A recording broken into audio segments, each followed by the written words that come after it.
Buenos días, hermano. Esta mañana vamos a tratar una palabra que se encuentra en Jueces 19, en el capítulo 19, el levita y su concubina. Es una palabra que llevo leyendo varios días y que la verdad no me acordaba ya de esta historia. Y en ella viene a contar la historia de un levita que tiene una concubina. Esta le abandona porque le es infiel, vuelve con su padre y este al tiempo pues vuelve a buscarla. Cuando se encuentra en casa de su padre, se retrasan 3 o 4 días porque el padre impedía su vuelta y finalmente salen para volver nuevamente a su pueblo y durante el trayecto se les hace de noche. De tal manera que uno de los siervos le dice al levita que descansaran en este pueblo, pero él no quería porque era un pueblo extranjero y él no quería, no se sentía seguro, quería adentrarse, ¿no? e ir más cerca de un pueblo que estuviese, que fuese de Israel, como era Gabaa o Ramá. De tal manera que cuando llegan allí de noche, nadie los acoge, sino se encuentran en la plaza y un anciano les dice que se acomoden en su casa. Y cuando están en su casa, vienen 5 hombres que querían violar al levita. Y ante esta situación, el anciano le ofrece a su propia hija, ahí a la concubina, para que las humillaran y hicieran con ella lo que quisieran.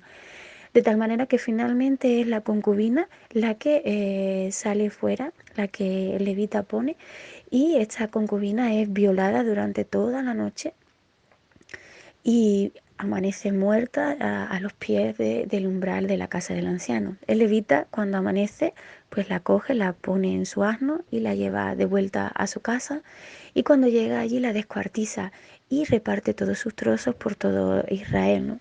El capítulo termina con una frase que a mí me impacta, ¿no? Porque dice: considerad esto y tomad consejo y hablad.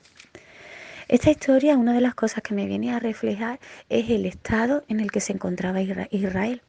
Es una etapa y el capítulo empieza en aquellos días cuando no había rey en Israel. Israel no tenía rey. Dios no gobernaba su vida. Vivían en la anarquía. Y muchas veces podemos traspasar esto dentro de la iglesia. La aplicación que podemos hacer a nuestra vida de esta historia es bastante práctica, ya que muchas veces esta historia viene a reflejar también el estado y la pobreza espiritual de un pueblo. Y también viene a reflejar nuestra condición espiritual dentro de la iglesia. Podemos venir a la iglesia, podemos estar en la iglesia, cumplir con todas las costumbres, con todas las cosas, servir a Dios, pero no es donde está verdaderamente nuestro corazón. ¿Es verdaderamente Dios el Rey de nuestras vidas? ¿Es Dios quien gobierna tu vida? ¿Cuáles son los principios que gobiernan tu forma de actuar, de proceder hacia los demás? ¿Qué es lo que te impulsa, ¿no? a actuar con tu hermano? Esta historia nos debe de poner, nos debe de incomodar, porque a mí me ha incomodado, nos debe de incomodar y nos tiene que servir en esta época de confinamiento a analizar qué es lo que Dios está tratando con nosotros. Esto no solamente lo aplicamos al mundo y vemos la carnalidad y la falta de valores que existen fuera del mundo, pero es que también esta falta de principios y de valores que Dios quiere que pongamos en práctica tampoco están dentro de la iglesia.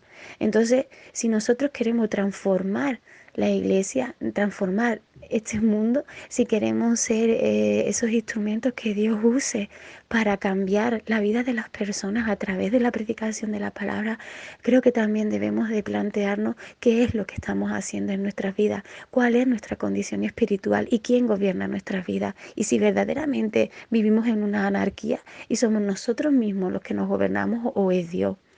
Serafín mandaba esta mañana o ayer un escrito, ¿no? Que decía que si queremos, que cuando pase esto, si todos queremos volver a nuestra vida normal de antes, como si nada hubiese pasado, ¿no? Como si todo esto hubiese sido un mal sueño, ¿no?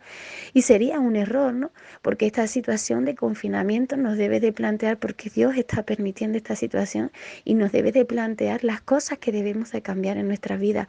Y si verdaderamente Dios es el rey de nuestras vidas, porque cuando Dios no gobierna nuestras vidas nos convertimos en personas irracionales, nos convertimos en personas carnales que actuamos movidos por nuestros resentimientos, por nuestras propias opiniones, que son a veces basadas en nuestros propios juicios erróneos de las situaciones. Actuamos conforme a nuestros principios y valores, dejando a un lado la palabra de Dios.